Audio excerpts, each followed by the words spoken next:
ख़ामोश student जेको हूंदो आहे न, उहो पंहिंजी मंज़िल ज़रूरु माणींदो आहे। ख़ामोश स्टूडेंट पंहिंजी मंज़िल ज़रूरु माणींदो आहे। उन इंसान जी हिकिड़ी आदत हूंदी आहे, कहिड़ी?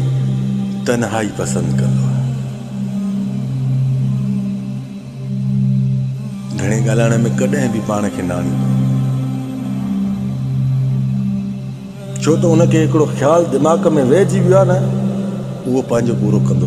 तव्हां हलो मूंखे छॾियो, तव्हां कहिड़ी बि वॾी ऑफिसर ॾे तव्हां वञो, तव्हां जॾहिं तव्हां हुन सां फेस टू फेस ईंदो न, उहो तव्हांजे ॾिस न चेहरे खे ॾिसी पढ़ी वेंदो, वरी तव्हां हुनजे चेहरे खे ॾिसी सीरियस सम्झंदो। इहे अथव ख़ामोशी जा पढ़ियल। जेके ख़ामोशी स्टूडेंट हूंदा न, उहे माना इन मंज़िल ते पहुचंदा। घणे ॻाल्हाइण वारो पोस्ट ते पहुतो आहे, पर न जे बराबरि। घणे ॻाल्हाइण वारा ज़्यादा ॾिठा हूंदव इंजीनियर हूंदा, घणे ॻाल्हाइण वारा ज़्यादा ॾिठा हूंदव। माना बहरहाल मां त घणी ॻाल्हियूं कयां, पर असांजा बि दोस्त आहिनि। हक़ ऐं सच ॿुधाइण वारो आहियां। घणे ॻाल्हाइण खां इंसानु पाण खे रोके फ़ाइदे में वेंदो। फ़ाइदे में इहो वेंदे जो तूं पंहिंजा जेके सवालनि जा जवाब ठाहींदे न, एग्ज़ामनि जे वक़्त में का ग़लती थी वञे त मुंहिंजो नालो शेख ज़ुबैरा, मुंहिंजे सर खे कलम कजे। रब जी ज़ात जो कसम दावा सां थो चवां, ख़ामोशी बि अख़्तियार कयो।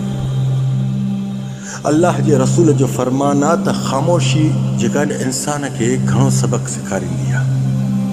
ॾिस न, वरी अल्लाह जो रसूल हिते बि थो फ़रमाए त ख़ामोशी हिकु इबादत बि आहे। जेको ख़ामोश रखंदो आहे न इंसान, उहो इबादत में बि शुमारु।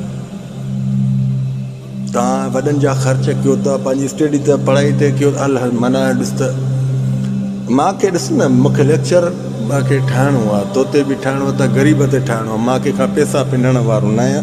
हक़ ऐं सच थो ॿुधायां, तव्हांजो फ़ाइदो तव्हां आज़माए बि ॾिसो न। जेके मां तव्हां सां ॻाल्हियूं कयां त तव्हां आज़माए ॾिसो। पोइ बि वक़्तु परे न आहे, मूंखे अलाह हयात ॾिनी त पोइ तूं मूंखे घटि वधि करे सघे थो, उहो वक़्तु बि ईंदो न। हे जेके ॻाल्हियूं कयां थो, इहे आज़मायो। तव्हां ख़ामोशी में जेतिरी पढ़ाई कंदो न, त तव्हांखे एग्ज़ाम जे वक़्त में कापी न करणी पवंदी। सवालनि जा जवाब तव्हांजे ज़हन ते हूंदा। घणे ॻाल्हाइण वारा कापी राइटर हूंदा मुंहिंजा सुहिणा, उहे कापी खां सवाइ हली बि न सघंदा। चालाक इंसान हमेशह धोखे में ईंदो आहे। चालाक इंसान पंहिंजी ग़लतियुनि में मार खाई वेंदो। होशियारु सम्झंदो आहे पाण खे, हलण जो परे खां पधिरो हूंदो। उहो तव्हांखे बि ॾिसण में ईंदो आहे त चालाक आहे, ऐं उहो वीचारो ईअं ई रहिजी वेंदो आहे। काफ़ी दोस्त अहिड़ा बि आहिनि, अलाह उन्हनि खे सलामत रखे।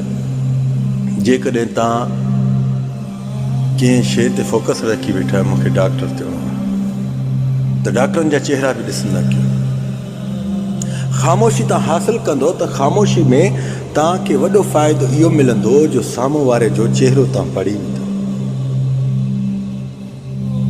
वॾा जेके सीनियर ऑफिसर हूंदा आहिनि न, तव्हां इहे ॾिठा हूंदा त ज़्यादा तौरु ख़ामोशी पसंदि कंदा आहिनि। ख़ामोशी में उहे फोकस कहिड़े ॾींदा आहिनि, तव्हांखे ख़बर आहे? घणा वरी अहिड़ा आहिनि जेके पोयनि ॾे हलिया वेंदा आहिनि, पंहिंजनि ॾे। घणा वरी अहिड़ा आहिनि जो माना अॻिले ऑफिसर खे ॾिसंदा, हुन ऑफिसर खे ॾिसंदा। ऑफिसर खे ज़हन ते आणींदो आहे। इहे ऑफिसर जेके तव्हां ॾिसो था न, इहे वॾा ऑफिसर, इहे वेहंदा न, माना इन्हनि खे पंहिंजा सवाल ईंदा। कहिड़ा सवाल ईंदा आहिनि? किथे मूंखे कीअं ॻाल्हाइणो आहे, किथे मूंखे कहिड़ी पर्सनैलिटी करणी आहे, किथे मूंखे कीअं बीहणो आहे, किथे मूंखे कीअं कमु करिणो आहे। इहे पंहिंजा फोकस माना उन्हनि ते बीह रहंदा आहिनि। हाणे इहे ख़ामोशी में इहे सवाल पंहिंजा पैदा कंदा आहिनि।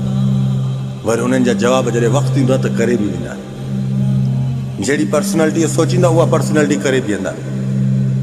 ख़ामोशी इंसान खे वॾो फ़ाइदो ॾींदी आहे। ख़ामोशी वारो जेको स्टूडेंट आहे न, उहो ज़्यादा तौरु तव्हां कॾहिं बि घर में वेठे न ॾिठो हूंदो।